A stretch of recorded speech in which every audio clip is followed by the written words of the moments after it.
dia mais uma vez, para aquelas pessoas que chegaram ainda agora.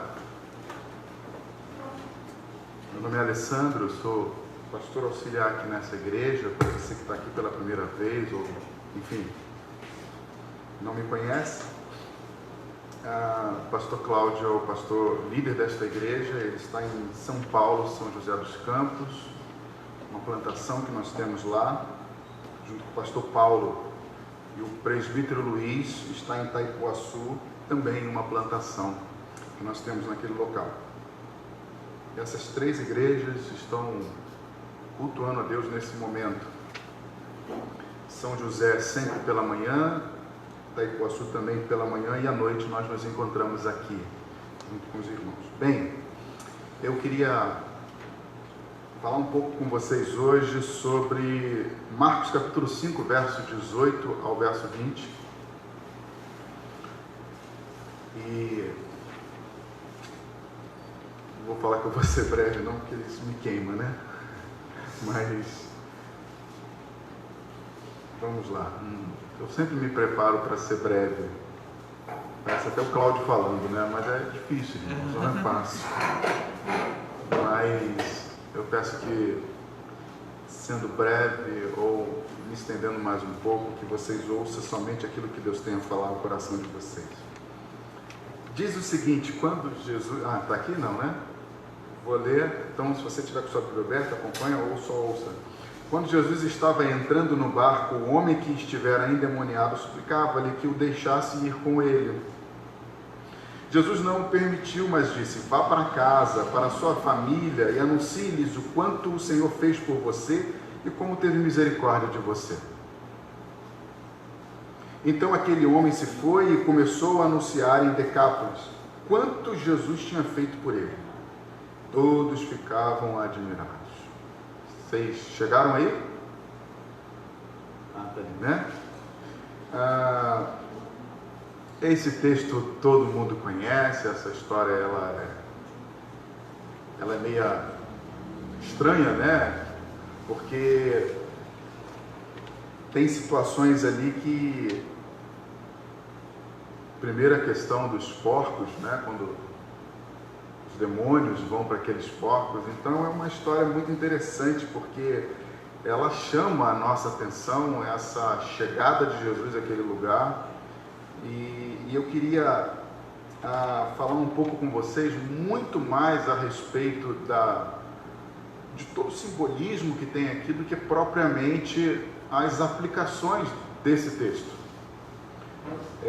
O texto que eu li é o final. Jesus já tinha se encontrado com ele e ele agora está pedindo Jesus para poder segui-lo. Só que Jesus não aceita o pedido dele de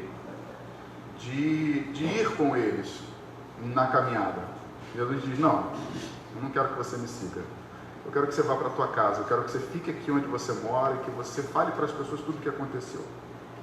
Não é uma história, ela é interessante, ela é fascinante, justamente por causa dessas coisas, por causa de tudo que está inserido ali nesse encontro de Jesus. Jesus chega àquele lugar, àquela região, e ele encontra então esse homem possuído por demônios. Há uma legião de demônios sobre aquele homem. A Bíblia conta que ele vivia nos sepulcros daquele lugar e que ele pegava pedras e se feria. As pessoas tentavam amarrar ele com cordas, com correntes, mas a legião que estava nele era tão forte que ele arrebentava tudo e ficava andando por aqueles lugares. As autoridades tentavam fazer isso porque ele se tornou uma pessoa perigosa. As pessoas tinham medo de passar por ali, de se aproximar, porque ele era agressivo. Era uma pessoa extremamente descontrolada, que causava pavor e medo.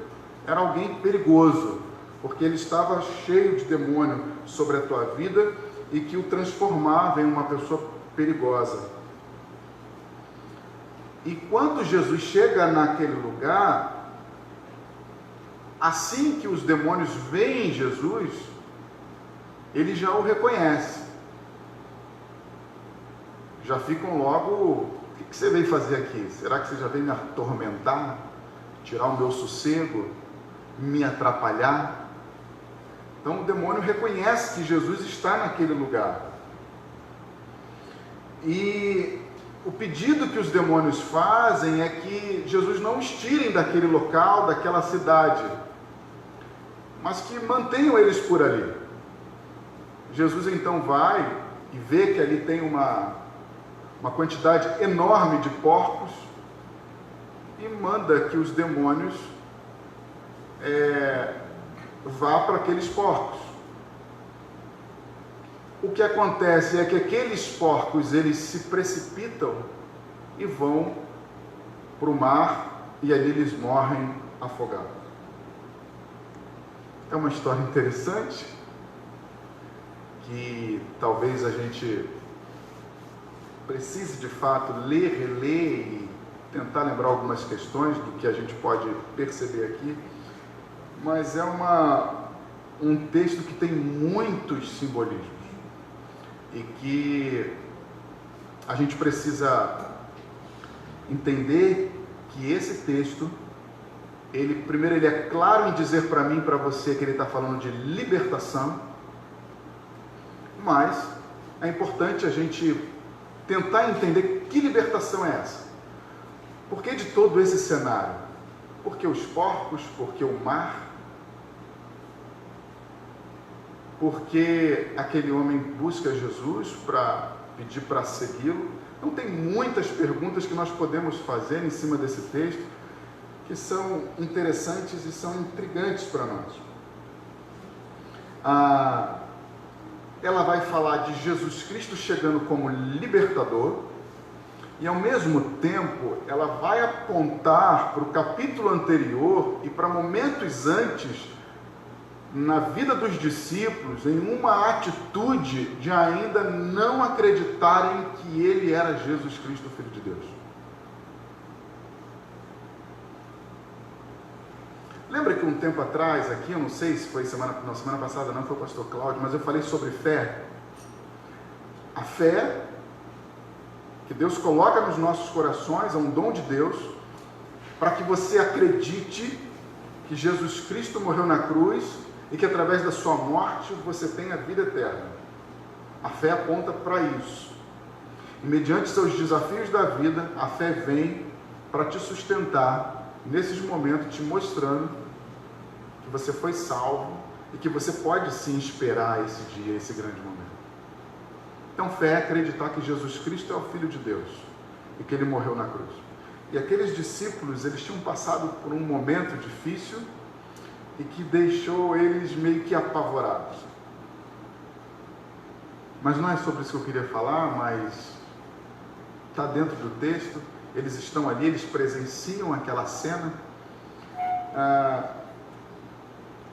e eles vão aprender algumas coisas também aqui.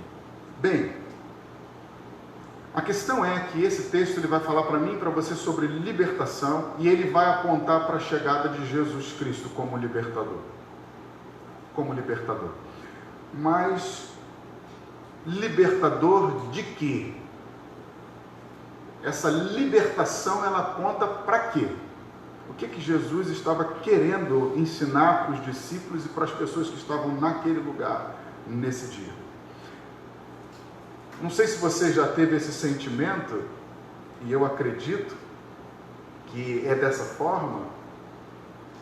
As situações que Jesus enfrenta e encara e que chegam diante dele, parece que é meio que um negócio programado, né? Eu vou deixar alguém cego porque o dia que eu for lá, eu vou passar por ele, eu vou curar, e ele pecou, não pecou, não. Foi para que de fato a glória de Deus pudesse se manifestar. Poxa, que legal! Jesus Cristo já sabia que ele ia encontrar aquele homem por ali. E tem aqueles que falam assim: poxa, mas Jesus, então Deus é mau, deixou aquele homem cego durante todo aquele tempo, só para chegar ali e mostrar a tua glória, e ele ser glorificado, e ele ser o cara. A ideia não é essa. A ideia é que ele era cego e Jesus o curou, independente do tempo, independente do momento, mas foi uma forma de Deus manifestar a sua glória através de Jesus. Então, ele veio como libertador, E João 8,32 diz o seguinte: conhecereis a verdade e a verdade vos libertará. Aquele homem ali, ainda que endemoniado, ele estava diante da verdade. Ele estava diante daquilo que pode libertá-lo. E o interessante é que o texto diz que os demônios sabiam que Jesus estava ali e que quando Jesus chega em um determinado lugar, há libertação. Eles sabiam que o reinado deles naquele lugar acabaria, eles seriam expulsos dali, porque quando Jesus chega, as pessoas são libertas. As pessoas são libertas, porque elas têm a oportunidade de conhecer a verdade. Quando Jesus chega naquele lugar, os demônios sabem que Jesus está chegando para ser reconhecido. Jesus foi em direção àquele homem. Jesus foi em direção àquele lugar. E isso aqui tem conexão com o Antigo Testamento. Jesus sai na direção daquele homem para libertá-lo. E os demônios sabiam disso.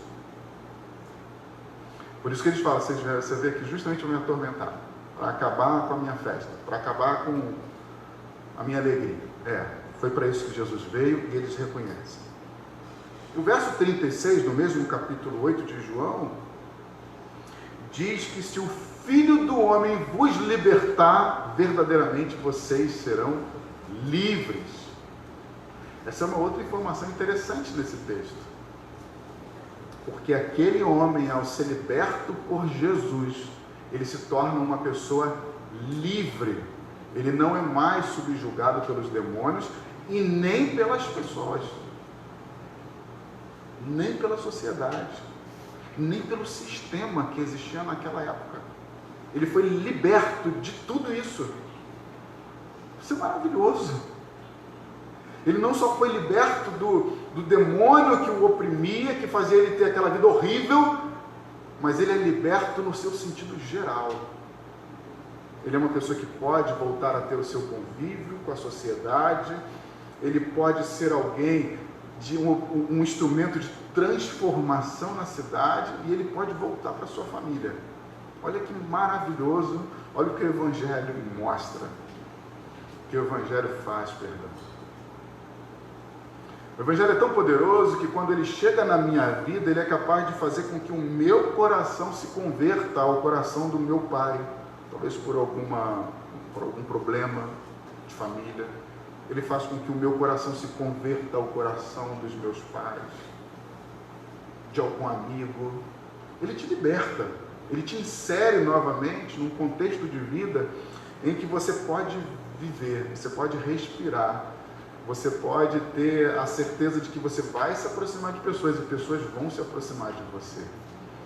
Esse é o Evangelho, é isso que está acontecendo aqui nesse momento. Então, o Evangelho diz que Jesus é o nosso libertador e ele veio justamente para fazer isso. Bem, como eu falei para vocês, existem alguns símbolos nesse texto que é interessante, faz parte da história.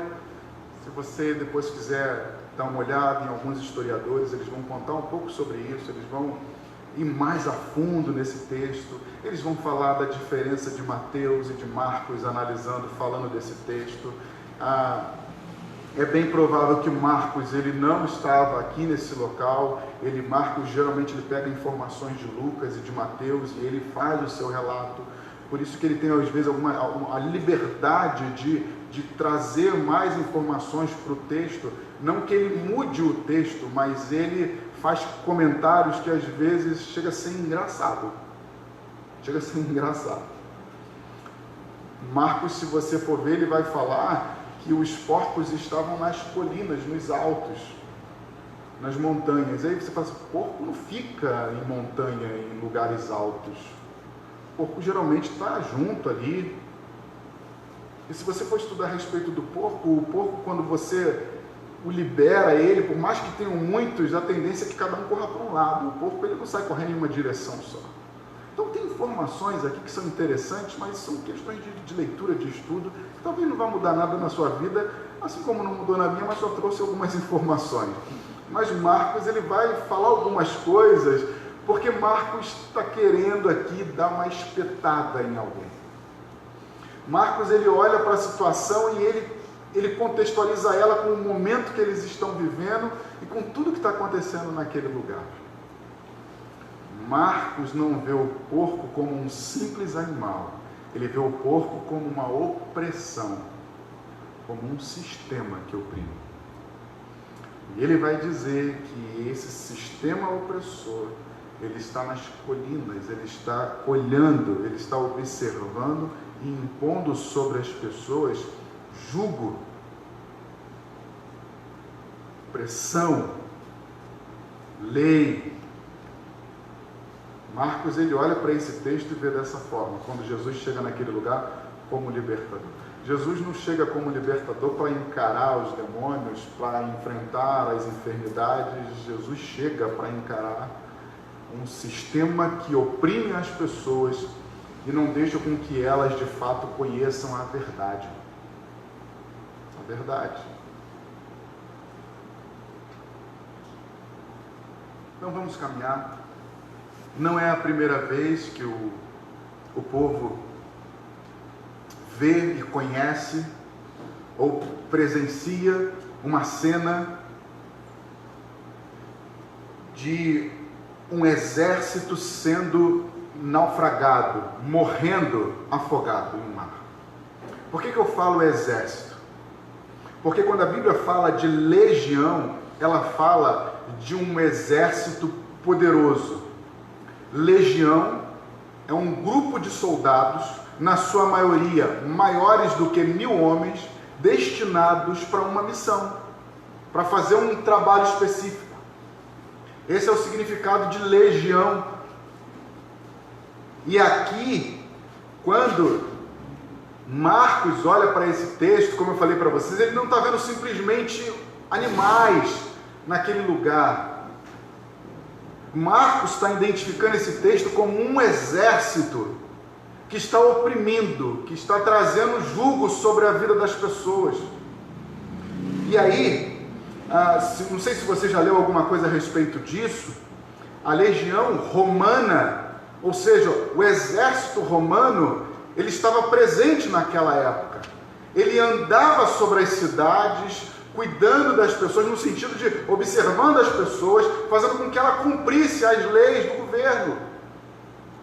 Quando esse homem está aqui escravizado, ele é tirado da sociedade, ele é posto em um lugar, ele não pode se envolver. Muitas das vezes tentaram amarrar ele, mas não conseguiram.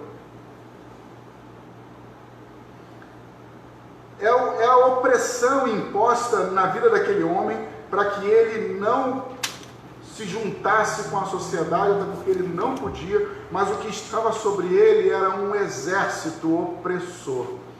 E quando você olha para o Antigo Testamento, você vai ver que quando Deus, através de Moisés, lidera o povo para que eles fossem libertos do Egito, a Bíblia diz que depois que eles passam pelo Mar Vermelho, o povo, o exército de Faraó vem e eles morrem ali dentro. Eles não atravessam o mar e aquele povo então é liberto. Marcos está apontando para esse dia. Se Moisés foi chamado por Deus para ser o libertador do povo, ele está dizendo o seguinte: Cristo é o libertador da humanidade. Cristo é o meu e o seu libertador. E o próprio Moisés fala sobre isso. Ele diz que haverá um descendente deles, do povo de Israel, que se levantará como libertador. Como libertador. E essa profecia de Moisés, essa declaração de Moisés a respeito da vinda de Jesus, ela se cumpre. E é interessante que diz que esse homem que vai vir como libertador, ele será respeitado, as pessoas se submeterão à sua vontade, as pessoas verão nele autoridade. As pessoas de fato vão obedecê-lo. As pessoas vão ouvi-lo. Moisés apresenta esse Jesus Cristo que virá e todos se dobrarão diante dele. Por isso que no batismo de Jesus, nós vimos lá o céu se abrindo, a pomba descendo, e você tem um relato de uma voz onde Deus disse: esse é o meu filho amado, em quem eu tenho prazer. Ouçam, ouve, fiquem atentos ao que ele diz, porque ele é o meu filho. Ele é o meu filho. Conhecereis a verdade, conhecereis o meu filho, conhecereis o verbo,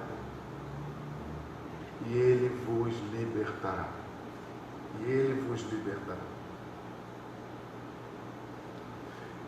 Marcos, no capítulo 9, no verso 7, Jesus Cristo chama Pedro, Tiago e João e sobe no monte da transfiguração. E sobe no monte, naquele momento lá da transfiguração, eles veem Jesus Cristo, Moisés e Elias. Por que Jesus fez isso?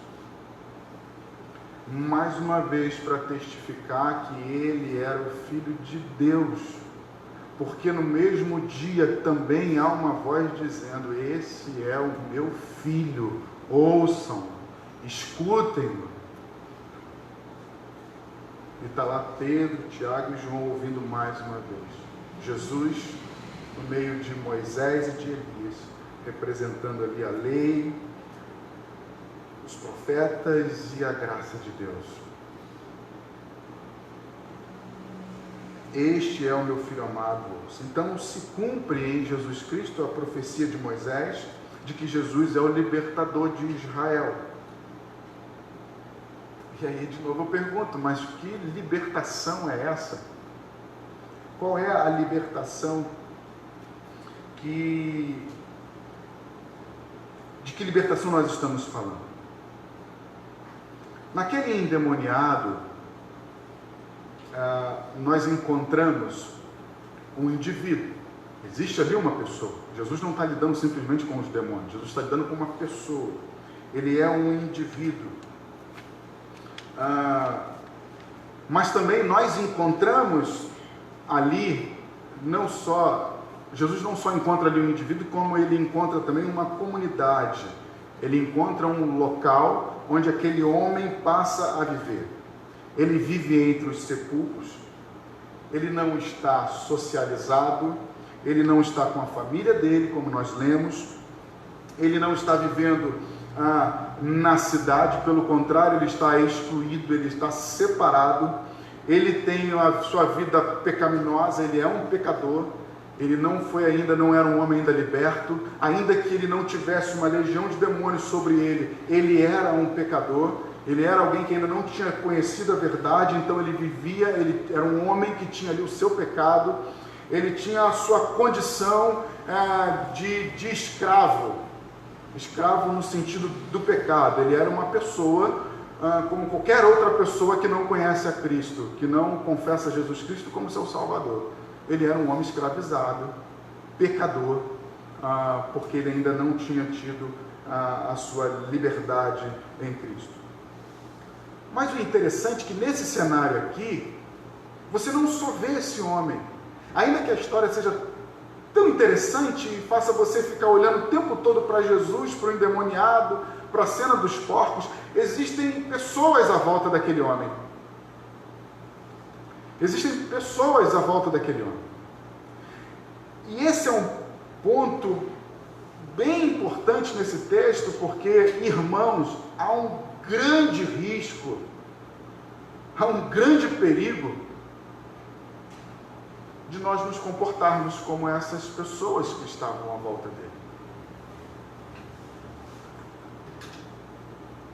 Porque ainda que você se alegre, ainda que você se identifique com essa libertação de Cristo, com esse poder maravilhoso que ele realizou na sua vida, assim como ele realizou na vida daquele cego, há um perigo na minha vida e na sua vida de nós nos comportarmos da mesma forma que aquelas pessoas à sua volta se comportaram. O que nos chama a atenção nesse texto, na atitude daquelas pessoas que estavam à sua volta? Que durante todo o tempo que eles viviam naquele lugar, eles não estavam preocupados com aquele homem. As pessoas que estavam em volta daquele lugar estavam muito mais preocupadas com a sua vida comercial, a sua vida de negócios. Eles não têm problema em ver aquele homem endemoniado, eles não têm problema em ver aquele homem morrendo, sendo oprimido, mas eles sim, eles se preocupam quando aqueles porcos morrem. As pessoas que estavam cuidando daqueles animais, quando vê aquilo acontecendo, eles correm e vão avisar para os seus patrões, dizendo: olha, morreu tudo. Um homem chegou lá, libertou aquele homem que estava lá, cheio de demônio, disse que saiu dele, foi para os porcos, e agora os porcos foram para o mar, morreu tudo.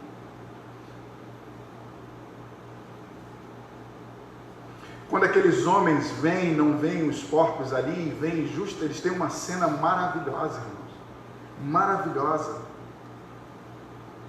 Eles veem aquele homem que eles viam há tanto tempo, gritando, se machucando com pedras, vivendo uma vida de opressão, agora sentado, vestido, porque por muitas vezes andava sem roupa, vestido, sentado aos pés de Jesus Cristo, e o texto diz com uma consciência perfeita, em pleno juízo. Em pleno juízo. Aquilo incomoda aquelas pessoas de tal maneira que eles falam o seguinte: olha, faz um favor para mim, Jesus, vai embora, saia daqui, por favor, você já trouxe prejuízo para nós, e você pode trazer mais prejuízos, então por favor, vai embora. Eles valorizam mais aqueles animais do que a vida daquele homem. Aqueles animais, aqueles porcos simbolizavam para muitos deles o seu ganho, o seu sustento e talvez até a sua condição de sobrevivência. E Jesus Cristo está dizendo: eu estou chegando como libertador. Eu não quero tirar nada de vocês, mas eu quero que vocês entendam daqui para frente, eu sou o libertador. Que nada nesse mundo pode te libertar de nada. Eu sou o teu libertador.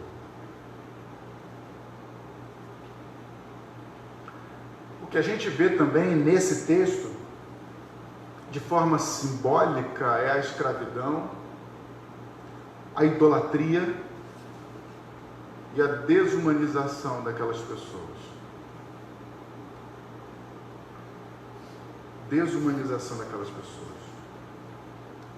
Israel, eles conheciam o Salmo 115. E o Salmo 115, ele diz que os ídolos, eles têm boca, mas não falam. Eles têm olhos, mas não veem. Eles têm pés, mas eles não conseguem se mexer, se transportar de um lugar para o outro. Eles têm mãos, mas não conseguem fazer nada. Não conseguem fazer nada. E diz que aqueles que os produzem, aqueles que os criam, são semelhantes a eles. Significa, irmãos, que se você hoje desenvolve algum tipo de ídolo na sua vida, você vive igual a ele. Você vive igual a esse ídolo que está em algum momento, em algum lugar na sua vida. Aqueles que criam ídolos se transformam, vivem iguais a ele, é o que o texto diz em Salmo 115. Isso tudo está ali naquele contexto. Jesus está lidando com tudo isso. Mas o interessante é que esse Jesus que veio como libertador, o texto vai dizer que o rei de Israel, ele tem ouvidos e ele ouve. Porque lá em Deuteronômio vai dizer que ele foi ao encontro de Moisés e falou: Moisés, eu ouvi o clamor do meu povo, por isso eu estou aqui. Então ele ouve. Ele está atento. Ele vê a aflição das pessoas. Jesus Cristo não sai de um lugar, entra num barco, passa por uma tempestade, chega do outro lugar simplesmente. Ele está do outro lado do mar, pregando o evangelho para uma multidão, mas ele vê aquilo que está lá do outro lado, sendo oprimido, preso, sendo escravizado por um sistema, por pessoas totalmente idólatras, religiosas, oprimindo uma pessoa. Ele então sai, ele atravessa o mar e vai lá de encontro, porque ele vê. Ele não só vê, ele se move, ele vai até as pessoas, ele chega até onde elas estão. E quando ele chega, ele liberta, e o texto diz que ele dá vida e vida em abundância. Foi para isso que Jesus Cristo veio. Eu vim para que vocês tenham vida e vida em abundância. E qual é a cena nesse texto que simboliza isso para mim e para você? Vida e vida em abundância, meu irmão. Quando você olha para a sua vida e lê esse texto e fala assim: Jesus Cristo veio para que eu tivesse vida e vida em abundância, o que vem à tua mente essa vida em abundância? Na minha mente, no meu coração, muitas vezes veio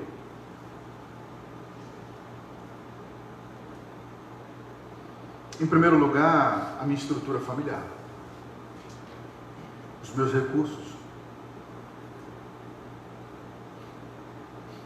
a estrutura de vida que Ele me deu. Eu olho para essas coisas e falo: nossa, Deus de fato me deu vida e vida em abundância. A cena que retrata vida e vida em abundância aqui é a cena daquele homem, como eu já falei para vocês, sentado aos pés de Cristo, vestido com seu juízo perfeito, ouvindo Jesus, e não só ouvindo, pedindo para segui-lo. Foi essa a vida que Jesus Cristo veio dar para mim e para você ao nos libertarmos. Uma atitude de se prostrar diante dele, de ter novas vestes e de pedir para segui-lo. Deixa eu ir com você. Pedir para seguir a Jesus não era simplesmente sair daquele lugar. Pedir para seguir Jesus era estar com Ele para continuar vivendo aquela vida que Jesus o propôs a viver, que Jesus deu para ele naquele momento. Só que Jesus vai dizer para ele o seguinte: não, você não vai me seguir, você vai ficar aqui.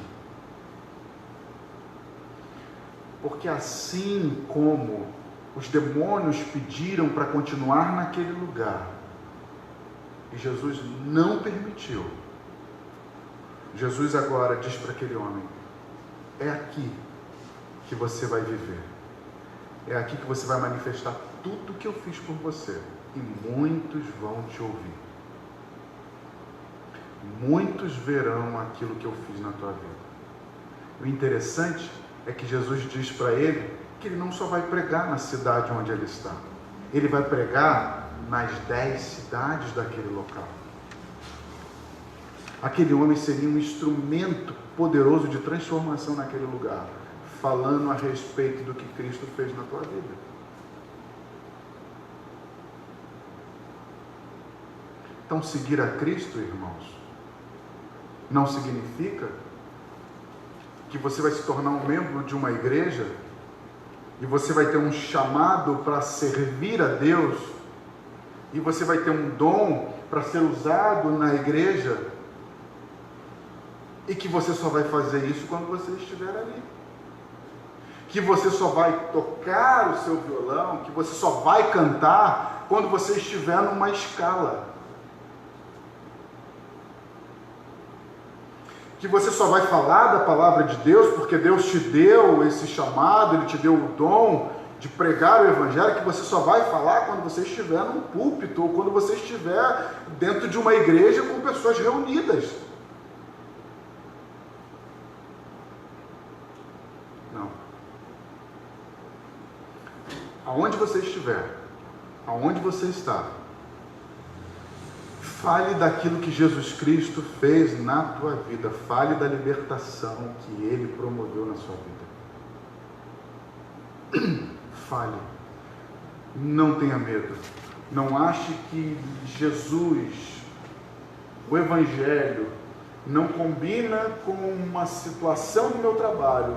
Logo eu não o falo, não apresento e não transmito isso para as pessoas. Não. Ele diz o seguinte: vai para o meio da tua família, de onde te tiraram. Vai para a sociedade, para as cidades de onde não deixaram você mais caminhar. Vai para aquelas mesmas pessoas que te viram extremamente vivendo uma vida de opressão.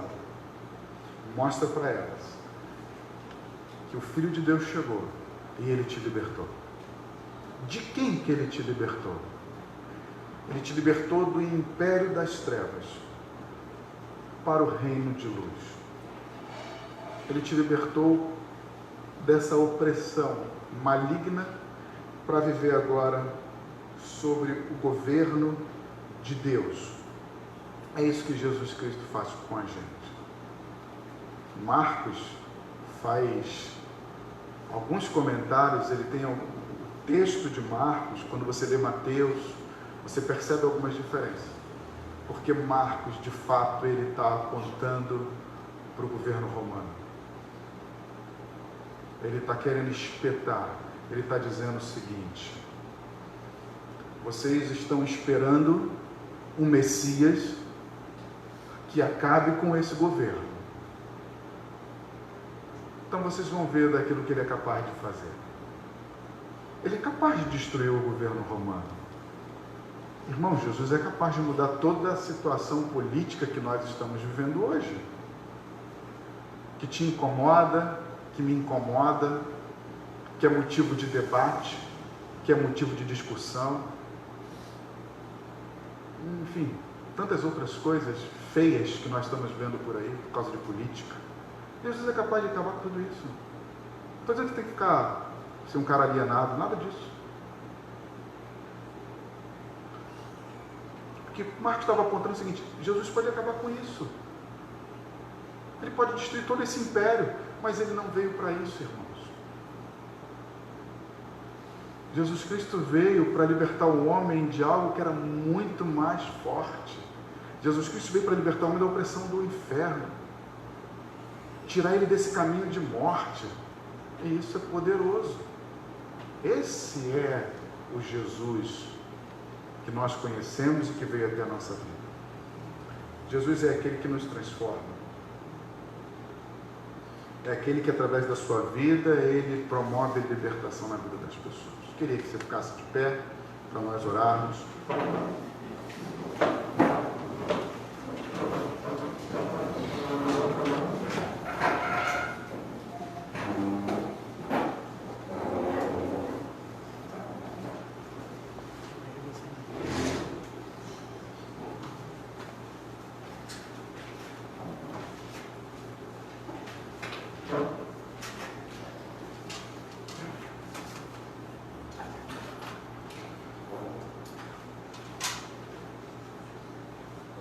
Jesus, ele veio tirar de nós a vergonha de uma vida pecaminosa, de uma vida errada. Ele nos insere de novo na sociedade, para que eu e você possamos andar de cabeça erguida, não com orgulho, com vaidade, não lidando com as pessoas de forma indiferente, nada disso. Mas com o desejo de proclamar o Evangelho e fazer com que as pessoas também vivam essa nova vida em Cristo Jesus. Nós temos a oportunidade de comer do pão, beber do cálice. Isso é maravilhoso. Isso é maravilhoso. Porque Jesus Cristo, como eu falei para vocês, quando ele sai de um lugar do mar e vai para o outro, o texto diz que ele encara uma tempestade naquele momento, naquela travessia. Os discípulos ficam preocupados, ficam com medo de morrer, mas Jesus está ali e ele acalma aquela tempestade. Ele acalma aquela tempestade. Ele chega do outro lado. O exército que veio atrás do povo de Israel passa pelo mar e é destruído. Isso, irmãos, significa que quando Jesus diz para você fazer algo, diz para você ir em algum lugar, está conduzindo a tua vida, ainda que as coisas aconteçam, ele vai fazer você chegar lá. Ele vai fazer você chegar lá. Porque ele tem um propósito naquilo que ele quer fazer. O propósito dele era morrer na cruz para nos salvar. Ele morreu. E hoje nós estamos diante de um simbolismo. Do pão, representando o corpo dele, e o vinho representando o teu sangue. Que você lembre, que você pense naquilo que ele fez por ti através desse simbolismo.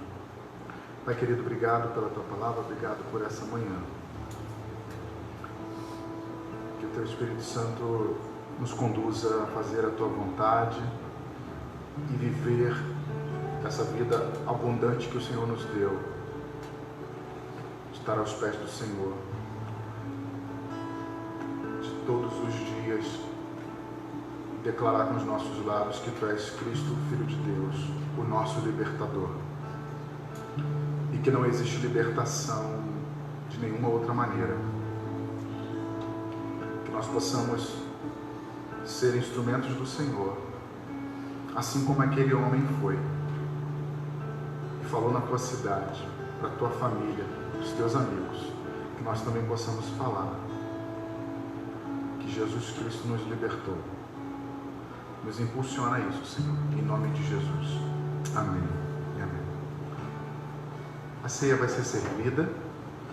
Você pega os elementos, se você for um cristão, estiver em comunhão com a tua igreja, for batizado, você pega os elementos, você pode ceiar a hora que você quiser, você não precisa esperar um comando de alguém. Você faça a sua oração, coma do pão, beba do cálice. Faça isso porque essa é a vontade de Deus, tá bom?